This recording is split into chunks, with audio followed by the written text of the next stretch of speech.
بسم اللہ الرحمن الرحیم الحمد للہ رب العالمین والصلاة والسلام علی سید الانبیاء والمرسلین اما بعد فاعوذ باللہ من الشیطان الرجیم بسم اللہ الرحمن الرحیم درود پاک پڑھیے۔ الصلاۃ والسلام، آپ آگے ہو جائیں، تھوڑا ٹیک چھوڑ دیں، آگے آ جائیں۔ الصلاۃ والسلام علیکہ یا سیدی یا رسول اللہ، الصلاۃ والسلام علیکہ یا سیدی یا حبیب اللہ، الصلاۃ والسلام علیکہ یا سیدی یا رحمۃ للعالمین وعلی آلک و اصحابک یا سیدی یا خاتم النبیین۔ اللہم صلی وسلم وبارک علی سیدنا و مولانا محمد معدن الجود والکرم وآلہ وبارک وسلم۔ ماہ رمضان کا آج 18واں روزہ ہے اور ہماری آج کی اسلامی تربیتی نشست کا موضوع ہے سچی بات کریں، سچی سیدھی اور صاف ستھری بات کریں اور جھوٹ سے پرہیز کریں۔ آج نا ہم میں سے ہر شخص یہ چاہتا ہے کہ میں ٹھیک ہو جاؤں، میرے اندر جو کمزوریاں ہیں، میرے اندر جو غلطیاں ہیں، کوتاہیاں ہیں، خطائیں ہیں، وہ ٹھیک ہو جائیں، میں اچھا انسان بن جاؤں۔ ہمارے ماں باپ بھی چاہتے ہیں، ہمارے بہن بھائی بھی چاہتے ہیں، ہمارے ساتھ اٹھنے بیٹھنے والے دوست احباب وہ بھی چاہتے ہیں، استاد بھی ہمارے یہی چاہتے ہیں کہ یہ ٹھیک ہو جائے۔ اب ایک فارمولہ ہے کہ میں آپ کو بتاؤں کہ آپ اس طرح ٹھیک ہو سکتے ہیں، اور ایک نسخہ وہ ہے جو اللہ کے قرآن نے بتا دیا کہ ہم اگر اپنی اصلاح کرنا چاہتے ہیں، اپنے آپ کو ٹھیک کرنا چاہتے ہیں، تو اللہ کے قرآن نے ایک ہمیں نسخہ دیا۔ پارہ نمبر 22 سورہ احزاب میں اللہ کریم نے فرمایا، یا ایھا الذین آمنوا اتقوا اللہ، اے ایمان والو اللہ سے ڈر جاؤ، وقولوا قولا سدیدا، اور بات سچی کیا کرو۔ فائدہ کیا ہوگا؟ یصلح لکم اعمالکم، اللہ تمہارے اعمال کی اصلاح فرما دے گا۔ بات سچی کیا کرو، کھری کیا کرو، صاف ستھری کیا کرو۔ فائدہ کیا ہوگا؟ دنیا کا فائدہ پہلے بتایا۔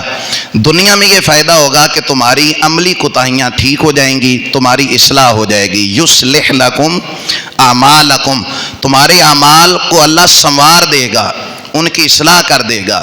یہ دنیا کا فائدہ ہو گیا سچی بات کرنے کا کہ دنیا میں عمل ٹھیک ہو جائیں گے، اور آخرت کا فائدہ کیا ہوگا سچی بات کرنے سے؟ وَيَغْفِرْ لَكُمْ ذُنُوبَكُمْ، اللہ تمہارے گناہ بھی معاف فرما دے گا، اللہ تمہاری غلطیوں کو بھی معاف فرما دے گا اگر تم بات سچی کرنے والے بن جاؤ۔ جس معاشرے میں ہم وقت گزار رہے ہیں، اس معاشرے میں جھوٹ بڑی جلدی سے پھیلا ہے، اور شر ہمیشہ نہ جلدی سے پھیلتا ہے، یاد رکھیے۔ ہدایت ذرا دیر سے آتی ہے، خیر ذرا دیر سے پروان چڑھتا ہے، لیکن جو شر ہوتا ہے یہ بہت جلدی معاشرے کے اندر پھیلتا ہے۔ ساری زندگی حضرت موسیٰ کے ساتھ رہنے والے 40 دن کی جدائی برداشت نہ کر سکے اور پیچھے بچڑے کی عبادت میں لگ گئے، کیونکہ شر جلدی پھیلتا ہے اور خیر جو ہوتا ہے وہ ذرا دیر سے اس کے اندر ترویج ہوتی ہے، وہ پروان چڑھتا ہے۔ جھوٹ ہمارے معاشرے میں بڑا جلدی پھیلا ہے، حتیٰ کہ بیوی بھی کہنے لگی کہ تو خرچہ تھوڑا دیا کر، کپڑے عید پہ بھی پرانے ہی دے دینا، لیکن تو بات تو سچی کیا کرنا، جہاں جاتا ہے وہاں کا جا کے بتایا کر کہ میں وہیں پہ جا رہا ہوں، تو جاتا کہیں ہے بتاتا کہیں کا ہے۔ معاشروں کی جو بنیاد ہوتی ہے نا، کسی خوبصورت معاشرے کی بنیاد وہ سچائی پہ مبنی ہوتی ہے، وہ اعتماد پہ مبنی ہوتی ہے۔ ہم غریب کس کو سمجھتے ہیں؟ جس کے پاس پیسے نہ ہوں۔ ہماری نظر میں تو وہی غریب ہوتا ہے نا جس کے پاس پیسے نہ ہوں۔ بھائی وہ غریب نہیں ہوتا جس کے پاس پیسے نہ ہوں، غریب وہ ہوتا ہے جس کا لوگ اعتماد نہ کریں، جس پر لوگوں کا اعتبار اٹھ جائے، جس کا لوگ یقین نہ کریں، جس کے بارے میں مشہور ہو جائے کہ یہ فراڈی بندہ ہے، جس کے بارے میں مشہور ہو جائے کہ یہ جھوٹا بندہ ہے، جس کے بارے میں مشہور ہو جائے کہ یہ دغا کرتا ہے، یہ خیانت کرتا ہے۔ وہ سب سے کمزور ترین انسان معاشرے کا وہ غریب ترین انسان ہے۔ کون پھر اس سے کاروبار کرے گا؟ کون اس سے پھر وپار کرے گا؟ کون اس کی بات کا یقین کرے گا؟ جس کے گھر والے بھی کہتے ہوں پتر آ کے اما بس ہن کمیٹی نکلنی ہے نا، تینوں عمرے تے بھیج دینا ہے، تے ماں دی تو چل وے تو انج ہی کردا رہنا ہے۔ جس کی ماں بھی یقین نہ کرے جس کی بات کا، وہ معاشرے میں کیا مقام پائے گا؟ میرے بھائی، بر صغیر پاک و ہند کے اندر یہ جو اسلام پھیلا ہے نا، صوفیہ نے تو پانی لگایا ہے نا، پر یہ جو درخت ہرا بھرا ہوا ہے نا، یہ ان تاجروں کے سچ بولنے کی وجہ سے ہوا ہے جو عرب سے آئے تھے اور محمد مصطفیٰ کے دین کا انہوں نے پرچار کیا تھا۔ انہوں نے بتایا تھا کہ مال بک جاتا ہے سچ بولنے سے بھی، ضروری تو نہیں کہ جھوٹ بول کر مال بیچا جائے۔ ہنے ہی لے کے آندہ بھائی مجھے اتنے کا پڑتا ہے، آپ نے لینا نہیں۔ وہ سچی بات کرتے تھے، وہ کھری بات کرتے تھے۔ بر صغیر پاک و ہند میں جو اسلام پھیلا وہ ان مسلمان تاجروں کی وجہ سے پھیلا جنہوں نے سچ کی تبلیغ کی تھی، جنہوں نے سچ کی تبلیغ کی۔ ہمارے یہاں ہم نے نا گناہوں کے نام بدل دیے اور سمجھ لیا کہ شاید گناہ کا نام بدلنے سے گناہ بھی ختم ہو جاتا ہے۔ جب ہم کہتے ہیں نا آؤ یار تھوڑی دیر گپ شپ کرتے ہیں، تو اس کا مطلب کیا ہے؟ چغلی کا نام بدل دیا اور گپ شپ رکھ دیا۔ دو چار بندے جو محلے کے عزت دار بندے ان کی پگڑیاں اچھالتے ہیں، ان کی عزتیں اچھالتے ہیں، وہ فلاں کیا کر رہا ہے؟ گپ شپ کا مطلب ہمارے یہاں چغلی کا مطلب گپ شپ رکھ لیا۔ تو بھائی گپ شپ کہنے سے چغلی کا عذاب تو نہیں نہ ختم ہوگا، اس کا گناہ تو ختم نہیں نہ ہوگا۔ اسی طرح ہم نے رشوت کا نام بدل کر چائے پانی رکھ لیا۔ ساڑی چاہ پانی دے دیو بھائی، تو کیا مطلب ہے بھائی اس کا؟ تو آپ رشوت کہیں گے تو رشوت تو ایک برا لفظ ہے نا، یہ بولنے سے بھی شرم آتی ہے۔ تو جب رشوت کا نام بدل کر لوگوں نے چائے پانی رکھ لیا تو اب وہ سامنے والا بھی سمجھتا ہے میں کون سی رشوت دے رہا ہوں، اور لینے والا بھی سمجھتا ہے میں تو چائے پانی لے رہا ہوں، حالانکہ گناہ کا نام بدل دیا رشوت کا۔ بھائی ایک کام کے لیے آپ کو ویسے ہی رکھا گیا ہے، آپ کو اس کی نوکری، اس کی تنخواہ ملتی ہے، اس کے بدلے میں آپ اور کوئی نفع لے نہیں سکتے، تو یہ تھوڑا سا بھی چائے پانی کے نام پر جو پیسے لیے جائیں گے وہ بھی رشوت کے زمرے میں آئیں گے۔ اسی طرح ہم نے نا بہت ساری چیزوں کے نام بدل کر، جس طرح چغلی کا نام، اسی طریقے سے یہ رشوت کا نام، اور بھی بہت ساری چیزوں کے نام رکھ کر، اسی طرح جو آج ہمارا موضوع ہے، ہم نے نا جھوٹ کا نام بدل کر بہانہ رکھ لیا ہے کہ میں نے تو بہانہ کر دیا تھا، بیوی کہتی ہے میں نے بہانہ کر دیا، شوہر کہتا ہے میں نے بہانہ کر دیا۔ تو یہ بہانہ کہنے سے جھوٹ کا گناہ ختم نہیں ہوتا۔ اس موضوع پر اس سے بڑھ کر آپ کو کوئی ہدایت کے بعد اصلاح والی بات نہیں ملے گی۔ حضور کی بارگاہ میں ایک صحابی آتے ہیں، یا رسول اللہ کیا مومن بزدل ہوتا ہے؟ ایمان والا جس نے کلمہ پڑھا ہو آپ کا، وہ بزدل ہوتا ہے؟ فرمایا ایمان والا بہادر ہوتا ہے۔ ایمان والا بہادر ہوتا ہے۔ جو سو رہے ہیں ذرا وہ بھی بولیں ایمان والا بہادر ہوتا ہے۔ فرمایا ایمان کے اندر بہادری ہے، بہادری۔ اب اس کی دلیل قرآن سے دے دوں۔ فرعون کے جو جادوگر جو فرعون نے بلائے تھے حضرت موسیٰ علیہ السلام سے مقابلے کے لیے، اب وہ حضرت موسیٰ سے مقابلہ کرنے آئے تو وہ کہنے لگے، انہیں پتا تھا نا گھر گھر میں تو جادوگر ہوتے تھے اس زمانے میں، تو انہوں نے کہا فرعون اگر ہم جیت گئے تو انعام کیا ہوگا؟ تو قرآن کے لفظ ہیں، کئی جگہوں پر یہ واقعہ رپیٹ ہوا۔ اس نے کہا کہ تم میرے دربار کے معزز ترین لوگوں میں سے ہوں گے، یعنی میرے منظور نظر بن جاؤ گے اگر تم اس مقابلے میں جیت گئے۔ اچھا پھر کیا ہوا؟ پھر جب انہوں نے وہ رسیاں پھینکی وہ سارے سانپ بن گئے، رسیاں سانپ دکھا، یہ نظر کا جادو ہوتا ہے، وہ رسیاں ہی تھیں لیکن دیکھنے والوں کو وہ سانپ لگنے لگے۔ وہ رسیاں، وہ سانپ حضرت موسیٰ کی طرف جب آئے تھوڑا سا گھبرائے حضرت موسیٰ بھی، فطرتی چیز ہے نا، ڈر جانا یہ انسان کی فطرت میں ہے، کئی دفعہ ایسا ہوتا ہے۔ اب کیا ہوا؟ جب وہ رسیاں سانپ بن کے حضرت موسیٰ کی طرف آنے لگی، گھبرائے تو اللہ نے فرمایا موسیٰ گھبرا نہیں، میں تیرے نال ہاں، گھبراؤ نہیں، میں تمہارے ساتھ ہوں۔ یہ جو تمہارے ہاتھ میں عصا ہے نا، اس عصا کو ان کی طرف پھینکو۔ جب پھینکا تو وہ اتنا بڑا اژدہا بنا، اتنا بڑا سانپ بنا، اس نے ان سارے سانپوں کو، رسیوں کو نگل لیا۔ وہ جتنے جادوگر تھے سارے سجدے میں جھک گئے، کہنے لگے آمنا برب ہارون و موسیٰ، ہم موسیٰ اور ہارون کے رب پر ایمان لاتے ہیں۔ فرعون کہنے لگا جے میں تے تھانوں کہیا ہی نہیں سی، میرے کل پوچھوں بغیر ہی، قال آمنتم لہ، تم ایمان لے آئے، مجھ سے پوچھا بھی نہیں اور ایمان لے آئے، میں تو اب اس نے سزا کا اعلان کیا۔ اس نے کہا فَلَأُقَطِّعَنَّ أَيْدِيَكُمْ وَأَرْجُلَكُمْ مِنْ خِلَافٍ، اس آکے سجا ہاتھ کٹاں گا، کھبا پیر کٹاں گا، تاکہ تسی معذور ہو جاؤ، تمہیں علم ہو جائے کہ یہی سزا ہوتی ہے بادشاہ کی نافرمانی کرنے کی۔ سزا دا اعلان ہو گیا۔ جڑے تھوڑی دیر پہلے ڈر رہے سن جدو کافر سن، ہن جدو کلمہ پڑھ لیا حضرت موسیٰ کا، ہن اتنے دلیر بن گئے۔ اس آکا فرعون جڑا نہیں ہوندا تو وہ بھی کر لے، جو تجھ سے نہیں ہوتا تو وہ بھی کر لے. اے بہادری کیویں آئی ہے کلمہ پڑھن تو بعد؟ بھائی ایمان والا بہادر ہوتا ہے, بزدل. آج تو جنگ دا ماحول بن جائے, ہمارے لوگ بھی تو کہہ رہے ہیں نا کہ ہم تیار ہیں ہر وقت. اور یار کل میں نے ان کے لیڈر کا بیان سنا, یہ جو ایران اور امریکہ کی جنگ ہو رہی ہے اسرائیل کی, ایران کے لیڈر کا بیان سنا. اس آقا آپ بنائے ہرمز میں کوئی ہے ایسا بحری بیڑا امریکہ کا جو ادھر آ بھی سکے؟ ایسے تیار بیٹھے ہیں, تھوڑا انتظار کر رہے ہیں. ذرا ادھر لنگ کے تو دکھاؤ, اس پاسے آ کے تو دکھاؤ. بھائی یہ کون کہہ سکتا؟ حالانکہ وہ اپنے آپ کو سپر پاور کہتا ہے, لیکن ہم وہ تخت سکندری پہ وہ تھوکتے نہیں ہیں, بستر لگا ہے جن کا تیری گلی میں. تخت سکندری پہ وہ تھوکتے نہیں ہیں, بستر لگا ہے یا رسول اللہ جن کا تیری گلی میں. اب یہ کون بات کر سکتا ہے؟ انڈیا پاکستان کی جنگ کا ماحول بن جائے, ہمارے فوجی وہ خود اپنی ڈیوٹی وہاں پہ لگواتے ہیں بارڈر پر, کیونکہ پتہ ہے نا کہ شہادت ہے مطلوب و مقصود مومن, نہ مال غنیمت نہ کشور کشائی. کیونکہ ایک مومن کی جو مطلب اور غرض ہے وہ یہی ہے کہ میں اللہ کے راستے میں شہید ہو جاؤں, کیونکہ یہ تھوڑی سی زندگی ہے, یہ ختم ہو جائے گی, اور اس کے بعد جو زندگی شروع ہوگی وہ نہ ختم ہونے والی زندگی ہے.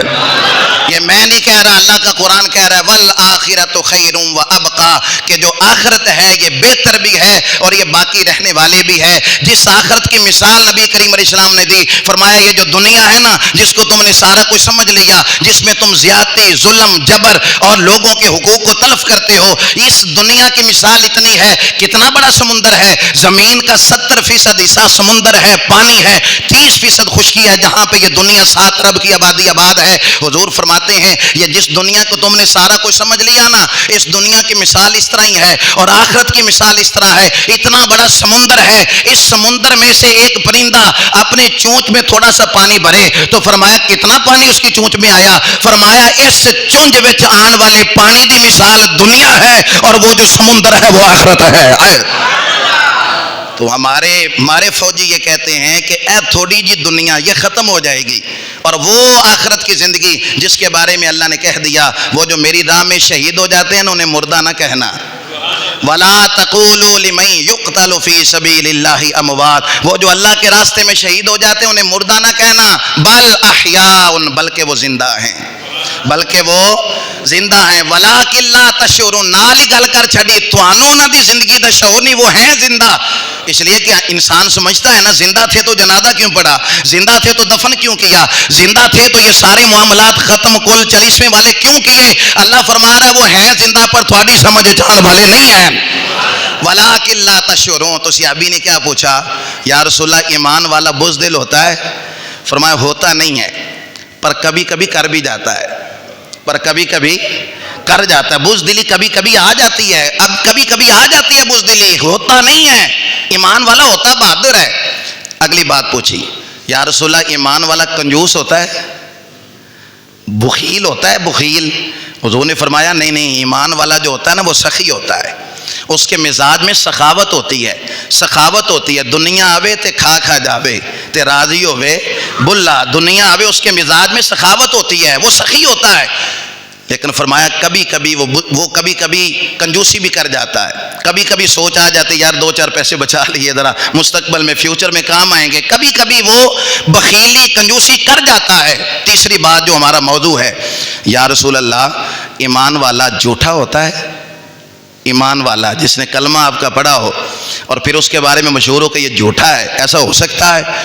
اب پہلی 2 باتوں میں حضور نے فرمایا کہ بزدل ہوتا نہیں پر کبھی ہو جاتی ہے, کنجوس ہوتا نہیں پر کبھی ایمان والا کنجوسی کر جاتا ہے. تیسری گل تے آپشن ہی نہیں, تیسری گل تے کوئی سمجھوتا ہی نہیں, کوئی اس کے حوالے سے کوئی ایسی بات نہیں ہے کہ جس میں تھوڑی سی بات ملے. حضور نے فرمایا کیا پوچھا, یا رسول اللہ ایمان والا جھوٹا ہوتا ہے؟ فرمایا اس دل میں یا ایمان ہوگا یا جھوٹ ہوگا, ایمان ہے تو جھوٹ نہیں, جھوٹ ہے تو پھر ایمان نہیں. اس لیے کہ میرا کلمہ پڑھنے والا سچا ہوتا ہے, جھوٹا ہو ہی نہیں سکتا.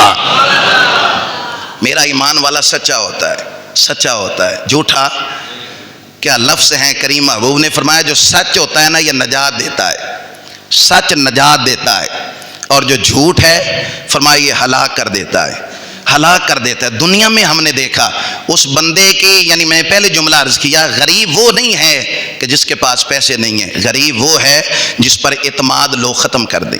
آج ہمارے ملک پر اعتماد نہیں ہے، یہاں ہم بڑا زور لگاتے ہیں کہ یار باہر سے سرمایہ کار آئیں اور یہاں پر آ کر سرمایہ کاری کریں، تو بھائی آپ کے ملک کے لوگ آپ کی بنی ہوئی چیزوں پر اعتماد نہیں کرتے تو باہر سے لوگ آ کر کس طرح سرمایہ کاری کریں گے؟ پہلے اپنا اعتماد بحال کریں کہ ہم سچے لوگ ہیں، ہم کھرے لوگ ہیں، جیڑی شے بنانے آنا تو وچ وہی چیزاں ہوندیاں نے۔ ایسا نہیں کہ جو چیز بنائی ہے نام ہونڈا موٹر سائیکل کا ہو اور اندر چائنا کی جینس فٹ کی ہو، ایسا نہیں ہونا چاہیے۔ جو مسلمان ہوتا ہے وہ سچا ہوتا ہے۔ اگر ہم چاہتے ہیں کہ ہمارا اعتماد دوبارہ سے بحال ہو، وقار پھر بلند ہو، اسلام کا نام پھر بلند ہو، تو ہمیں اپنے آپ سے یہ کام شروع کرنا ہے۔ مزدور کا پسینہ خشک ہونے سے پہلے اس کی مزدوری دو، مزدور کا بڑا مقام ہے، لیکن اس مزدور نے بھی اگر اچھے اچھے سیب آگے لگائے ہیں اور جو خراب ہیں وہ پیٹی کے نیچے رکھے ہوئے ہیں، تو پھر اس سے بھی تو کوئی پوچھے نا کہ تو کس دین کے ماننے والا ہے، تو کس نبی کو ماننے والا ہے؟ تیرے نبی نے تو دھوکہ دینے سے، ملاوٹ کرنے سے، فراڈ کرنے سے، جھوٹ بولنے سے منع کیا، اور حضور فرماتے ہیں مال بک جاتا ہے۔ کس سے؟ فرمایا مال بک جائے گا قسم اٹھانے سے بھی۔ مال، اب وہ قسم سچی ہو یا جھوٹی ہو، مال بک جائے گا، مال بک جائے گا۔ سچی قسم بھی اٹھائی ہے تو مال بک جائے گا، لیکن فرمایا قسم اٹھائی ہے لیکن مال میں اب برکت نہیں رہے گی۔ قسم اٹھانے سے مال میں برکت ہے۔ مولا علی شیر خدا کا بڑا ہی پیارا فرمان، آپ فرماتے ہیں تم بات کے اتنے سچے ہو جاؤ کہ تمہیں قسم اٹھانے کی ضرورت ہی نہ پڑے۔ آدمی تیری بات پہ اتنا یقین کریں کہ وہ یہ نہ کہے کہ یار قسم چک تو انجی کریں گا۔ فرمایا بات کے اتنے کھڑے ہو جاؤ، بات کے اتنے سچے ہو جاؤ کہ تمہیں قسم اٹھانے کی ضرورت نہ پڑے۔ اب سنیے، جن کو سینچا، جن کی تربیت کی، جن کو نکھیڑا، جن کو نکھارا مدینے والے مصطفیٰ نے، ان کا کمال دیکھیے۔ حضرت حذیفہ بن یمان کہتے ہیں غزوہ بدر ہو رہی ہے، ہمیں تو یہ تھا کہ کافروں کا صرف راستہ روکنا ہے۔ ابو سفیان جو تجارتی قافلہ ملک شام سے لے کے آ رہے تھے، مدینہ سے گزرنا تھا، تو نبی علیہ السلام نے فرمایا یہ ہمارا بھی راستہ روکتے ہیں، تو ہم نے بھی ان کا راستہ روکنے کی غرض سے نکلے۔ جنگ کا ارادہ نہیں تھا، لیکن وہ تو حالات بدل گئے، اور پھر ابو سفیان کسی اور ساحل سے ہوتے ہوئے وہ مکہ پہنچ گئے، اور ابو جہل سے کہا واپس آ جاؤ، میں قافلہ لے کے واپس آ گیا۔ اس نے کہا نہیں، اب ہم واپس نہیں آئیں گے، اب معاذ اللہ مسلمانوں کو ختم کر کے آئیں گے۔ 1000 کا لشکر ہے کافروں کی طرف سے، ساری باتیں آپ نے سن رکھی ہیں۔ جو اس موضوع پہ جو بات عرض کرنا چاہتا ہوں، ادھر 313 مسلمان، ادھر ہزاروں کافر، لشکر زیادہ، اسلحہ زیادہ، تعداد زیادہ، ہزاروں کے اعتبار سے ان کے پاس اسلحہ جنگی سامان ہے۔ مسلمانوں کے پاس 2 زریں، 6 تلواریں، 2 گھوڑے، یعنی بالکل چونکہ راستہ روکنے آئے تھے، جنگ کا ارادہ نہیں تھا، لیکن جذبہ عروج پہ تھا۔ اب کیا ہوا؟ مکہ سے نا 3-4 مسلمان ہیں، ایک روایت میں 2 لکھا ہے، حضرت حذیفہ بن یمان اور ان کے ساتھ ایک اور صحابی تھے۔ وہ تو آ رہے تھے نبی پاک سے ملنے کے لیے، آگے آئے تو پتہ چلا بھی ادھر کافر تھے ادھر مسلمان، یہ تو جنگ کا ماحول ہے۔ تو اس پاسے چونکہ ابو جہل لوگوں کا لشکر تھا، یہ جدو تو گزرن لگے تو ابو جہل نے پکڑ لیا کہ تسی اپنے نبی کول جا رہے ہو، ساڈے خلاف لڑو گے نا اپنے نبی والی سائڈ تو ہو کے۔ وہ فرماندے نے جنگ کے ماحول میں تو حضور نے ویسے بھی فرمایا کہ خلاف واقعہ اگر بات ہو بھی جائے جنگی حکمت عملی کے تحت خلاف واقعہ بات تو اس میں کوئی حرج نہیں۔ کہنے لگے کہ نہیں اسی تے نبی پاک دی زیارت واسطے جا رہے ہیں، ہم تو ظاہر پہلے تو یہی ارادہ تھا، ادھر آ کے پتہ چلا یہ تو جنگ کا ماحول ہے، ہم تو حضور کی زیارت کے لیے جا رہے ہو۔ اسا کہ وعدہ کرو کہ تسی لڑو گے نہیں ساڈے خلاف۔ انہوں نے کہا جی وعدہ کرنے ہیں۔ اللہ اکبر، بات کر لی نا۔ اب وہاں سے نکلے اور پہنچے نبی کریم علیہ السلام کی خدمت میں، سارا واقعہ عرض کیا۔ حضور ادھر ابو جہل نے پکڑ لیا تھا اور اسے پھر وعدہ کر لیا جنگی حکمت عملی کے تحت ہم تو حضور کی زیارت کے لیے جا رہے ہیں۔ اس نے کہا وعدہ کرو نہیں لڑو گے۔ اب صحابہ کہتے ہیں ہم حضور کے فرمان کے منتظر تھے۔ حضور حالانکہ ایک بندے دی لوڑ سی، ایک بندے دی 313 نے، اور 2-4 اور مل جاتے تو تعداد زیادہ ہو جاتی نا، طاقت زیادہ ہو جاتی، بھروسہ ذرا زیادہ ہو جاتا۔ ایک بندے دی لوڑ سی۔ حضور فرمایا اور نکر تے ہو کے بیٹھ جاؤ، سائڈ تے ہو کے۔ یا رسول اللہ کیوں؟ فرمایا وعدہ کر لیا ہے نا تم نے کہ ہم نہیں لڑیں گے۔ یا رسول اللہ تے کافر نال کیتا ہے۔ فرمایا تم تو مسلمان ہو نا، وعدہ کیا تو مسلمانوں نے ہے نا، وعدہ بات سچی کرنی ہے۔ اب جو اسے وعدہ کیا اب اس میں پہرا بھی دینا ہے، سائڈ پہ ہو کر بیٹھ جاؤ۔ تم جنگ دیکھو گے پر جنگ نہیں لڑو گے، اس لیے کہ بات کی ہے تو بندہ مسلمان نے بات کی ہے۔ وہ تو اتنا پہرا دیتے تھے، اتنی تربیت فرمائی، اتنی تلقین فرمائی۔ اور سنیے کوئی ایسا موقع نہیں جس پہ ہماری حضور نے امنا چونکہ بچے ہوتے ہیں نا، رو رہے ہیں، ضد کر رہے ہیں، تو بعض اوقات ان کو بہلانے کے لیے، چپ کرانے کے لیے ہم کوئی، جس طرح ہم کہتے ہیں بہانہ کر دیا اور اس طرح کی کوئی بات کر دی کہ جس سے بچہ تھوڑی دیر کے لیے بہل جائے، چپ کر جائے. اب حضور کے ایک صحابی ہیں، یہ فرماتے ہیں جب میں چھوٹا تھا نا تو نبی کریم علیہ السلام ہمارے گھر تشریف لائے. تو اماں جی کی خواہش تھی کہ یہ گھر میں ہی رہے تو نبی پاک کے جتنا قریب رہے گا برکتیں ملیں گی. تو میں نا باہر نکلنے لگا ذرا بچوں سے کھیلنے کے لیے. تو جب میں باہر نکلنے لگا تو والدہ کہنے لگی پتر گھر چی رہے تین میں چیز لے کے دیا گی، گھر چی رہے میں تینوں چیز لا کے دوں گی. اب نبی پاک نے بھی بات سن لی، فرمایا چیز لے کے دینی سی یا ویسے ہی کیا ہے؟ یا رسول اللہ لا کے دینی تھی. فرمایا اگر تم نے چیز نہ لا کے دینی ہوتی، صرف اس کو بہلانے کے لیے کہا، تو ایک جھوٹ تمہارے نام اعمال میں لکھا جاتا. ہم کہتے ہیں کہ بچے بہادر نہیں ہوتے. بھائی بلی سے جب ڈراتے رہو گے اور شیر آ رہی تو بلی آ رہی تو فلان چیز آ رہی تو جن تے بہت آ رہے ہیں، پھر وہ خاک بہادر ہوں گے؟ آپ ان کو سکھائیں، آپ ان کو بہلائیں کسی اور طریقے سے، آپ ان کو نعت لگا کے دے دیں، آپ ان کو تلاوت لگا کے دیں. بچوں کا مزاج ہوتا ہے کہانیاں سننے کا. آپ ان کو کربلا کی کہانی سنائیں، آپ ان کو پچھلے نبیوں کی کہانیاں سنائیں، آپ حضرت یوسف کا واقعہ سنائیں. جھوٹ بول کر بچوں کو نہ بہلائیں، اس لیے کہ جھوٹ جھوٹ ہی ہوتا ہے. خواہ وہ بچوں کو بہلانے کے لیے کیا جائے، سنجیدگی میں کیا جائے یا مذاق میں کیا جائے. اور سنیے کریم محبوب نے فرمایا میرا مومن مذاق میں بھی جھوٹ نہیں بولتا. میرا بندہ مومن فرمایا مذاق کے اندر بھی جھوٹ نہیں بولتا، غصے کے اندر بھی جھوٹ نہیں بولتا، وہ سچا ہوتا ہے، سچا. اچھا بڑی خوبصورت بات، بڑی ہی خوبصورت بات. نبی کریم علیہ السلام نے چاندے 2 ٹکڑے فرمائے، سیرت ہلا دیو. سورج کو واپس موڑا، پتھروں نے حضور کا کلمہ پڑھا، درخت حضور کے پاس چل کر آئے. پر سارے معجزے جڑے نبی پاک نے وکھائے نے نا، یہ اعلان نبوت تو بعد وکھائے. جب 40 سال عمر ہوگی اور پھر لوگ آتے جی کلمہ پڑھیں گے آ کام کر کے وکھاؤ. نبی پاک نے وہ سارے کام معجزات دکھائے، لیکن اعلان نبوت سے پہلے، اپنے نبی ہونے کا اعلان کرنے سے پہلے 2 وصف ایسے تھے جو مکہ کے اندر مشہور تھے. کیا تھے؟ یہ سچے بھی ہیں، یہ امانت دار بھی ہیں. یہ سچے بھی ہیں، یہ امانت دار بھی ہیں، یہ سچے بھی ہیں، یہ امانت. اور حضرت ابو سفیان کہتے ہیں ابھی کلمہ نہیں پڑھا تھا، اور حبشہ میں ملک روم کے اندر، بلکہ بادشاہ روم کے سامنے بادشاہ کو خط پہنچا تھا نبی کریم علیہ السلام کا کہ میرا کلمہ پڑھ جاؤ. اب وہ آزمانا چاہ رہا تھا، وہ دیکھنا چاہ رہا تھا، وہ تحقیق کرنا چاہتا تھا یہ کون ہیں جنہوں نے مکے میں نبوت کا اعلان کیا. اس نے لوگ بھیجے اپنے، وہ وزیر خارجہ اور وزیر داخلہ جن کی ڈیوٹی ہوتی ہے کہ اندر باہر ملک میں آنے والے لوگوں کو دیکھنا ہے. وہ جو وزیر خارجہ تھا اس نے کہا کہ ہمارے ملک میں نا مکہ سے ایک تجارتی قافلہ آیا ہوا ہے جس کا سردار ابو سفیان ہے، جس کو لیڈ ابو سفیان کر رہا ہے. اور یہ ابو سفیان وہ ہے جو اس نبی کا بڑا ہی قریبی ہے جس نے مکے میں نبوت کا اعلان کیا. انہوں بلا لینے ساری گل ہونے ہی پتہ چل جائے گی. ہونے دوتے دوتے پانی دا پانی ہو جائے گا. حضرت ابو سفیان کو بلایا گیا، 12 بندے ان کے ساتھ تھے. پہنچے 25-24 سوال سیرت کی کتابوں میں لکھے، لیکن میرے موضوع کے متعلق جو سوال ہے، بادشاہ کہنے لگا ابو سفیان یہ دس بھی ہو جن نے نبوت کا اعلان کیتا ہے انہیں کبھی جھوٹ بھی بولے ہے؟ اس نے کبھی جھوٹ بھی بولا ہے؟ سوال ڈھیر سارے نے پر وچ ایک ہی بھی سوال ہے کبھی اس نے جھوٹ بھی بولا؟ ابو سفیان نے کیونکہ دشمنیاں تے چل رہی ہیں سن نا انہاں نال، جنگ بدر، غزوہ احد، یہ سارا کچھ ہو رہا تھا، مخالفتیں تھیں، عروج پر تھیں، دشمنیاں مخالفتیں عروج پر تھیں. لیکن جڑے مکہ دے سردار سن نا جھوٹ نو اپنی مردانگی اور اپنی سرداری کے خلاف سمجھتے تھے. ہر عیب تھا اس وقت مکہ کے اندر، ہر عیب، چوریاں کرنا، ڈکیٹیاں کرنا، بچیوں کو زندہ دفن کرنا، لیکن جھوٹ نہیں بولتے تھے.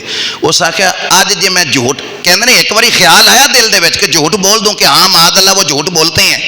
اندر نے پھر خیال آیا کہ ایڈا بڑا سردار ہو کے تے خلاف واقعہ گل کریں گا، تو کس طرح دا سردار ہے، تیری چدراہٹ میں فرق آئے گا. یہ جو 11-12 لوگ تیرے ساتھ آئے ہیں یہ جب واپس جائیں گے تو تجھے سردار سمجھیں گے، سردار ایسے ہوتے ہیں. اس نے کہا ایک لمحے کے لیے میں نے چاہا کہ جھوٹ بولوں، پھر اندر سے آواز آئی نہیں بات سچی کرنی ہے. ابو سفیان کہنے لگے ہاں وقت اس کا بچپن بھی میرے سامنے گزرا، اس کے جوانی بھی میرے سامنے گزری، اس کے بال سفید ہوئے تو میرے سامنے ہوئے، میں نے دادا کی گود میں اسے کھیلتے ہوئے بھی دیکھا، ختیجہ کا دولہا بنتے ہوئے اسے دیکھا، میں نے اس کی زندگی کے لیل و نہار دیکھے کہنے لگا بادشاہ مخالفت اپنی جگہ پہ، دشمنی اپنی جگہ پہ، جہاں تک بات ہے سچ بولنے کی، ہم نے زمانے میں دیکھا ابھی اس نے اعلان نبوت نہیں کیا، اس سے پہلے بھی ہم اسے صادق بھی کہتے ہیں، اسے امین بھی کہتے ہیں۔ آیا وہ اسیر دشمن کی چاہ میں بھی، اسیر دشمن کی چاہ میں بھی، مخالفوں کی نگاہ میں بھی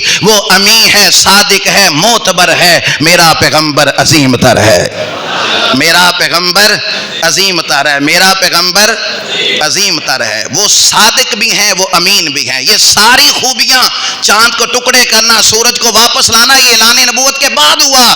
وہ جو 40 سال کا وقت گزارا وہ صداقت اور امانت کے ساتھ گزارا۔ صداقت اور امانت، ایسے ایک بندہ کرائے تے رہندا ہوئے نا، کرائے کے مکان میں رہتا ہو اور پھر وہ جانے لگ جائے، اپنا مکان وہ بنا لے، تو گوانڈی نے پیسے وہ دے رکھوائے ہوں امانت، وہ آندہ سب تو پہلے پیسے دے دینا میرے، پھر جتھے دل ہے تیرا تو چلا جائے۔ ایک آدمی عمرے پہ جانے لگا، اس کے پاس کسی نے امانت رکھوائی تھی، وہ آندہ یار میری امانت تو دیتے جاؤ، پتہ نہیں تم کب واپس آؤ گے، پیچھے میری لوڑ پائے گی تو پھر کی کراں گا۔ ہجرت کی رات 100 کے قریب قبیلوں کے نوجوان حضور کو شہید کرنے کے لیے آئے ہیں، اور جڑے شہید کرنا آئے نے نا، انہاں دی امانتاں نبی پاک کول پئیاں ہوئیاں نے۔ وہ یہاں کوئی کرائے والا جانا چاہے تو سب سے پہلے لوگ کہتے ہیں میرے یہاں تو شہید کرنے ہی آ گئے، جن کے پاس امانتیں ہیں انہیں شہید کرنے آئے۔ ایک کافر دوے نو کہنے لگا وہ یارا کوئی ہوش ٹھکانے کرو، کوئی دماغ سے کام لو، تمہاری تو میں نے سنا ہے امانت بھی ان کے پاس ہے جن کو شہید کرنے آئے ہو۔ اب کافر نے کیا کہا؟ اس نے کہا شہید ہو بھی گئے نا اگر، ساڈی امانت چ خیانت نہیں ہون لگی، ہماری امانت میں خیانت نہیں ہوگی۔ اسیر دشمن کی چاہ میں بھی، مخالفوں کی نگاہ میں بھی وہ امین ہے، صادق ہے، معتبر ہے، میرا پیغمبر عظیم تر ہے۔ اور ایک آخری واقعہ سماعت کرنا، حضرت کعب بن مالک رضی اللہ تعالیٰ عنہ یہ فرماتے ہیں غزوہ تبوک کا موقع ہے اور لمبا سفر تھا، تقریباً 800 حیدرآباد جنہ 800-900 کلومیٹر، 1000 کلومیٹر کا سفر ہے۔ کہتے ہیں کہ میں تیر انداز بھی بڑا تھا، گھوڑا دوڑانے بھی بڑا ماہر تھا، اور نبی کریم علیہ السلام جب جانے لگے صحابہ کے ساتھ تو میں نے کہا کوئی نہیں، میں پیچھے جا کے رل جانا ہے، کیونکہ میں تیز گھوڑا دوڑاتا ہوں نا، کیونکہ میں راستے میں مل جاؤں گا، کوئی کام تھا، کوئی مجبوری تھی، کوئی ایسا مسئلہ تھا کہ میں پیچھے جا کے رل جانا ہے۔ کہتے نہیں کہ میں اسی انداز میں تھا، 1 دن 2 دن 4 دن گزرتے گئے، نہیں میں کل جا کے مل جاؤں گا، پرسوں چلا جاؤں گا۔ کہتے نہیں انج کر دیا نبی پاک جنگ تو واپس بھی آ گئے، یعنی میں کل جاتا ہوں، پرسوں جاتا ہوں، پرسوں جاتا ہوں، ترسوں جاتا ہوں، کرتے کرتے حضور واپس بھی آ گئے۔ ہن کچھ تے مدینے وچ بڈھے رہ گئے سن جڑے نہیں سمجھا سکے، کچھ عورتیں تھیں اور کچھ منافق رہ گئے تھے۔ کعب بن مالک کہندے نے میں ہن سوچا بھی نہ تے میں بڈھا اور عورتوں جیسی بھی میرے اندر کمزوری نہیں، پھر میں منافق بھی نہیں، میں کیوں نہیں جا سکا؟ سستی، غفلت، لاپرواہی یہ سامنے آئی۔ کہتے ہیں کہ جب حضور واپس آئے نا، ہن منافق بھی اگے اگے آئے۔ سورۃ توبہ جو نازل ہوئی ہے اسی واقعے کے تناظر میں نازل ہوئی سورۃ توبہ، اس لیے اس کے شروع میں بسم اللہ بھی نہیں ہے، کیونکہ اس کے اندر اللہ تعالیٰ کی طرف سے سزا کا اور اللہ تعالیٰ کی طرف سے کافروں کے ساتھ قتال اور جہاد کا حکم تھا۔ کہتے ہیں باقی منافق سے آ کے بہانہ کرنے لگ گئے کہ یا رسول اللہ میری بچی بیمار سی، میں جا نہیں سکیا، کسی نے کوئی بہانہ، کسی نے کوئی بہانہ، کسی نے کوئی بہانہ۔ آندے نے جدو میری واری آئی تو میں بھی سوچا میں بھی کوئی بہانہ کر لواں۔ کعب بن مالک کہتے میں نے سوچا میں بھی کوئی بہانہ کر لوں، میں بھی جھوٹ بول دوں معاذ اللہ۔ کہتے پھر سوچا، خیال آیا مسلمان نیک و بد پہچان جاتے ہیں اور محمد آدمی کے دل کی بات جان جاتے ہیں۔ اس کا جھوٹ بولنا تے نبی پاک تو جھوٹ بولنا جو سارا کچھ ہی جانتے ہیں۔ آندے میں سچی گل کی تھی یا رسول اللہ سستی ہوگی میرے کو، باقیوں نے جھوٹ بولا، وہ بچ گئے، وہ بچ گئے۔ مکتب عشق کا اصول نرالا دیکھا، اس کو چھٹی نہ ملی جس نے سبق یاد کیا۔ آندے نے وہ جنہوں نے بہانہ کیا وہ بچ گئے، انہوں چھوڑ دیا گیا، آزادی مل گئی، اور میں نے سچ بولا کہ حضور مجھ سے غفلت ہوگی، سستی ہو گئی۔ تو حضور فرمایا بائی کاٹ کرو بھی یہ نال، کوئی بندہ یہ نال گل نہ کرے، بائی کاٹ کرو، نہیں بولنا کسی نے اس کے ساتھ۔ ہائے ہائے دعا کریا کرو سنگیو کتے مرشد نہ رس جاوے، جنہ دے مرشد رس جاندے وہ جیندے بھی مرے رہندے۔ اندنے جب حضور ناراض ہو گئے نا، فرمایا بائی کاٹ کر دو۔ کہتے ہیں کہ میرے رشتہ دار بھی حالانکہ وہاں رہتے تھے، آندے نے میں سلام کرتا سی جواب ہی نہیں سن دیندے، کیونکہ حضور نے منع کیا نا اس سے بات نہیں کرنی، بائیکاٹ کرنا اس کے ساتھ۔ آندے نے مدینہ حالانکہ نامور آدمی تھے اور آس پاس کے ملکوں کے لوگ جانتے تھے، بڑا ماہر تیر انداز ہے کعب بن مالک، بڑا تیز گھوڑا دوڑانے والا ہے، کہتے ہیں میری مشہوری تھی، لیکن اب ایسا ہوا کہ شاید مدینے کی گلیاں بھی بیگانی ہوگی مجھ سے، سارے لوگ بیگانے ہو گئے۔ آندے نے مسیتے آندہ سی نماز دے ٹائم نماز پڑھن لئی، انداز کیا تھا؟ آندے نے میں محسوس کرتا سی بھئی جدو میں نہیں نہ ویکھ رہا ہوندا تے نبی پاک میرے ال ویکھ رہے ہوندے، جب میں نہیں نہ دیکھ رہا محسوس ایسے ہوتا تھا کہ حضور میری طرف دیکھ رہے ہیں، تو جدو میں ویندا سی تو نبی کریم علیہ السلام رخ انور دوسری طرف کر لیتے۔ خواجہ غلام فرید فرماندے نے میں ویکھاں تے میرا یار نہ ویکھے، جے میں نہ ویکھاں تے او ویکھے، ایڈے نصیب کتھوں تتڑی دے، میرے ویکھن دے وچ او ویکھے، غلام فریدہ بوے یار دے مرنا ہے بھاویں ویکھے یا نہ ویکھے۔ آیا غلام فریدہ بوے یار دے ہی مرنا ہے بھاویں ویکھے یا نہ ویکھے۔ کہتے میں محسوس کرتا تھا جدو میں نہیں ویندا تو حضور میرے ال ویکھ رہے ہوں، محبوب بھی تو ہے نا، رحمت للعالمین تو بھی ہے نا بھائی، امتحان بھی ہوتا ہے زندگی میں، آزمائش بھی ہوتی ہے، کنگالا بھی جاتا ہے، پرکھا بھی جاتا ہے، یہ محبت میں سچا ہے، دعوے تو بڑے ہوتے ہیں غلامی رسول کے، مگر جب موقع آئے تو پھر غلامی رسول کا حق بھی ادا کرتا ہے یا نہیں؟ کہتے جب میں نہیں دیکھتا حضور دیکھتے، اور جب میں دیکھتا حضور رخ انور دوسری طرف کر لیتے۔ 50 دن گزر گئے بائیکاٹ نو، 50 دن حکم آ گیا اپنی بیوی تو بھی الگ ہو جا، نیا امتحان۔ عرض کی تھی یعنی کسی کے ذریعے دارے حضور بات نے فرمایا اسے پیغام دو کہ اپنی بیوی سے بھی الگ ہو جاؤ۔ پیغام بھیجا یا رسول اللہ طلاق دینی ہے دا مطلب ہے، الگ ہونے کا مطلب طلاق ہے؟ فرمایا طلاق نہیں، پیکے تے بھیج دے، اسے میکے بھیج دو۔ بیوی آندے ایک ہی تے گھر وچ رشتہ سی جہدے نال بول چال سی، باقی تو سارا مدینہ بائیکاٹ ہے، ایک رشتہ تھا، جب وہ بھی ہے اولاد بچے سارے چلے گئے۔ کہتے ہیں اب امتحان اور زیادہ کڑا آیا، کہتے ہیں چونکہ زمانہ مجھے جانتا تھا، آس پاس کے ملکوں کے بادشاہ سربراہان جو تھے وہ مجھے جانتے تھے، غسان ملک کا بادشاہ جو تھا وہ عیسائی تھا، اس نے خط بھیجا، اسے پتا چلا نا کہ کعب بن مالک جیسے ماہر آدمی آج کل جو ہے وہ بائیکاٹ کا وقت گزار رہی ہیں، ان کا نبی ان سے ناراض ہے، بادشاہ نے خط بھیجا، خط ایک قاصد لے کر آیا اور وہ بازاروں میں گلیوں میں صدا کعب بن مالک سے ملنا ہے، اور بائیکاٹ تو تھا، کون بتاتا کہ وہ کون ہے؟ کہتے میں بھی ادھر سے گزر رہا تھا، جب اپنا نام سنا قریب آیا، کیا ہے؟ یہ بادشاہ کا خط ہے۔ خط لیا، اب خط میں کیا لکھا تھا؟ کیا لکھا تھا خط میں؟ خط میں یہ تھا کہ کعب سنا ہے تیرا نبی تجھ سے ناراض ہو گیا ہے، وہ تو اتنا ماہر آدمی، تینوں تک کسی صوبے دا گورنر ہونا چاہیے تھا سی، اور تو یہاں پر بائک آ جا ساڈے کول، تجھے بہت بڑا عہدہ دوں گا، اتنا ماہر آدمی یوں ضائع کیا جا رہا ہے۔ جب بادشاہ نے یہ بات کی نا، اللہ اکبر، کعب بن مالک کہتے ہیں کہ اب میرے امتحان کا یہ وقت تھا، سجدے میں گرا، ربا ایڈا امتحان میرے کو نہ لاؤ کہ ان کافر بھی میرے ایمان سے شک کرن کہ شاید میں اسلام بدل دوں گا، شاید میں اپنے ایمان سے پھر جاؤں گا، اللہ میرا اتنا امتحان نہ لے، اب کافر بھی مجھ سے امید لگا لیں، وہ بھی آس لگا لیں۔